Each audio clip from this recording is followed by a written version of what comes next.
Hello, everyone. I am going to be. God, my hair is messy. I should look in the mirror before I get online because I look in the camera and go, oh no. Um, like that one time where I had to cut off the broadcast because I saw something in my teeth. I'm going to be doing a regular show downstairs in my studio, but I'm in my office right now because I realized there was something else. Like last time, I forgot to tell you guys the poison pill that was in the Aaron Adams motion that failed. I remembered that I forgot which show it was, but was opining on what an interesting word practicable is and asked the listeners if they knew the difference between practical and practicable. And I said, we'll get into that at the end. And then we never got into that at the end. And you all know that I combine my love of the LP and history with words.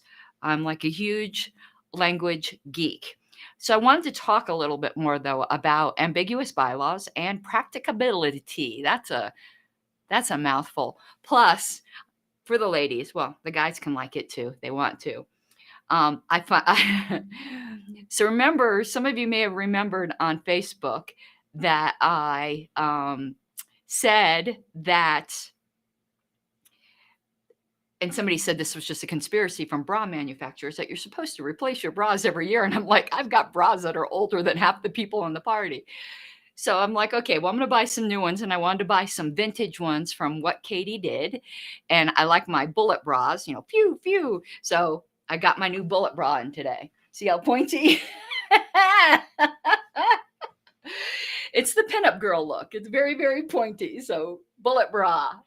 Anyway, love my new bullet bra. Now we'll stop talking about bras so all the guys can be stop being uncomfortable, and we'll talk about bylaws. And Ryland, I think Ryland is trying to remind me to do my grifting. This is going to be a short show, so no grifting in this one. Though, of course, it's not like I would ever refuse a super chat, but this is going to be a short show, and it's a supplement to the show I did with Brandon Slayton yesterday, which I thoroughly, thoroughly enjoyed.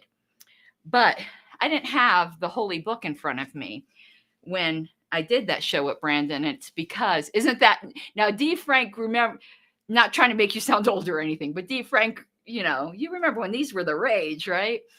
Yeah, drive that engagement. So I love my bullet bras. I also got, I don't know where I put it. I probably stuck it in the room. I got a little garter belt to go with it too. But so with the conversation with Brandon Slayton yesterday, where we were talking about ambiguous bylaws, it happens. No matter how clear you might think it is when you write it, other people are going to look at it and go, what the heck? So it's very important. I've learned this even more and more when I see some of these states' bylaws, like when they put something like simple majority. Don't put simple majority in your bylaws because the word majority means something. And one of the principles of interpretation of a bylaw is that no word is put in there without a purpose. So if the word majority already carries all the weight of meaning a majority vote, then why was the word simple put there? And I have found out that some people interpret a simple majority to be a plurality, because otherwise, why'd you add the word simple in front of it? So please don't do that. I know a lot of people do that because I don't know. It's so common. People think it makes them sound smart or something. Please don't. Please don't. A majority says it. You don't need to add the word simple in front of it. Please stop that. Stop it. But also, it was really driven home to me that the difference between or and when you're describing the terms of office of your officers makes all the difference in the world as to whether they're entitled to due process or not, whether or not the Judicial Committee and the LNC ignored that. Our national bylaws require due process because of this simple difference between the word or and. So what I am getting at here Even though libertarian principles, I don't give a shit about the word or and. You deserve due process. But I'm just saying strictly by Roberts. So what I'm getting at here is if you're an affiliate and you're about to significantly amend your bylaws, please get somebody who knows what the fuck they're doing. If at all possible, get a parliamentarian. Please, you can mess things up and not even realize it. It is so easy to mess up your bylaws. Like, treat it like it's a grenade with a pin pulled.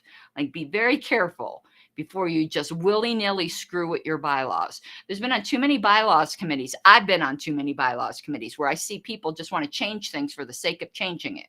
There's nothing wrong with being on either a platform committee or bylaws committee. I know this can be shocking to libertarians, but there's absolutely nothing wrong with being on a committee and going, you know what?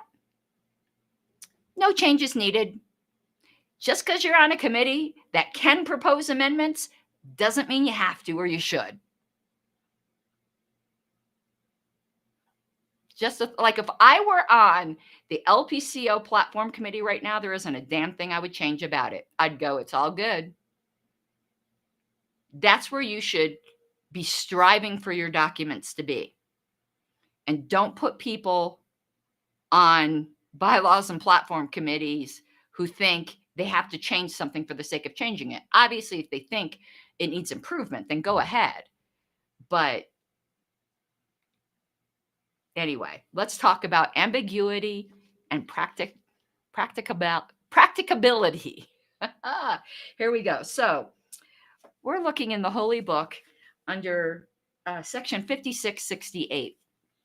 And the section I was quoting before, but I didn't have the book in front of me. And this really, really goes to what we were saying last night on how everything that was done in Arizona was as clean as I've seen it done. So, some principles of interpretation is the title. And it says, in preparing bylaws and interpreting them, the following principles of interpretation, which have equal application to other rules and documents adopted by an organization, may be of assistance. And we're only going to deal with the first principle. Principle number 1, each society decides for itself the meaning of its bylaws, which is why these outsiders coming in and trying to foment discontent in Arizona when their delegates did exactly what their delegates are entitled to do. They had an ambiguous bylaw before them, and they interpreted it. Those of you who aren't from Arizona, sticking your nose in this, take a long walk off a short pier. It's not your business. Okay. Each society decides for itself the meaning of its bylaws. And then it continues. When the meaning is clear, however, the society, even by a unanimous vote, cannot change that meaning except by amending its bylaws. Now, what's interesting by that sentence, there's a lot of things. JJ sent me an article because the argument then started to be made that by interpreting the bylaws, that was actually the equivalent to amending them without proper notice, which is such a barking moonbat thing to say. This sentence right here already puts that to rest, because it doesn't say that by interpreting it differently, you change the meaning. You can only change the meaning by actually amending it when the meaning is clear. So it's making a distinguishment between amending a clear bylaw and interpreting an ambiguous bylaw. And then that will bring that back home at the end of this chapter. I just felt I really needed to drive this point home, and I hope Brandon watches this. And Brandon, I will send you that article. It says an ambiguity must exist before there's any occasion for interpretation. And even though multiple parliamentarians disagreed on the interpretation of that Arizona bylaw, which goes to prove it was ambiguous, everyone agreed it was ambiguous. If a bylaw is ambiguous, it must be interpreted, if possible, in harmony with the other bylaws. The interpretation should be in accordance with the intention of the society at the time the bylaw was adopted, as far as this can be determined. Again, intent plays no role unless the meaning is unclear or uncertain. But where an ambiguity exists, a majority vote is all that is required to decide the question. And they had way more than a majority vote. But here's where we get into, we're tying it all up in a neat bow. So Robert says if it's ambiguous, the society gets to interpret it.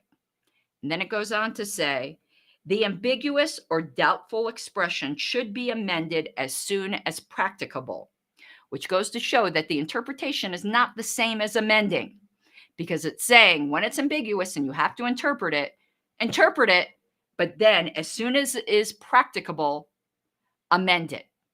So there's a difference between interpretation and amendment. I hope I don't have to hear that stupid argument ever again. But I was fascinated by the fact that they used the word practicable, because that's not a word you hear very often. And I find today most people do not know the difference between practical and practicable. And that's, now we're going off of LP and out of Roberts into my grammar fetish. So I decided I knew the difference, but I always don't explain things well. So I went to Grammarist and they did a really, really good explanation of this. And maybe we will all be more precise in our speech now, because I think most people would say you should amend the bylaws as soon as it's practical. That's not the right word. The word you want is practicable. So let me read this out to you. It says, something that is practical is 1, of or relating to practice, 2, capable of being put to good use, 3, concerned with ordinary tangible things, and 4, being such for all useful purposes. Practicable is more narrowly defined. It means capable of being put into practice. So it says confusion occurs between practical second definition, which is capable of being put to good use, and the main definition of practicable, capable of being put into practice. It says, think of practical as a synonym of useful, and practicable as a synonym of doable and feasible. And when you just get that in your head, you could see how practicable is the right word here. So basically what Roberts is saying, as soon as it is feasible to do so, amend those bylaws to remove the doubtful or ambiguous expression. So now go forth and use the word practicable properly, and don't use practical when you actually mean practicable. Now, there's some examples here that I don't. Nah, the rest of the examples aren't better than the one I gave right here. This Roberts example is a great example. So the key to knowing the difference is practical. Just think of, substitute the word in useful, and practicable as in feasible. And then you know the two differences.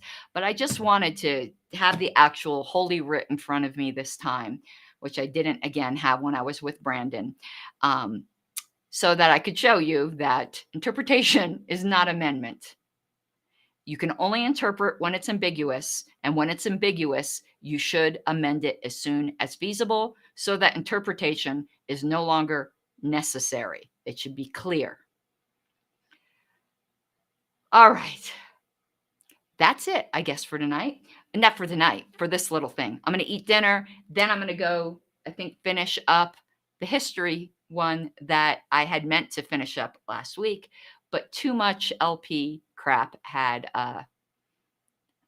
come into play, and I got to enjoy my bullet bra. All right, everyone. I hope you have an awesome night. If I don't see you later, either you can't come to the later show, or for some reason I get sidetracked, because I just realized that it is just over a month until the Colorado convention, and we are not fucking ready. And I'm the convention committee chair, and I'm the one who they will execute as soon as this is practicable if I don't get my shit together. So I'm going to go do some Colorado work now. I've been too busy helping other people and not doing my own shit. And so I'm going to do that. So have a good night, everyone. And hopefully I will see you later. Bye-bye.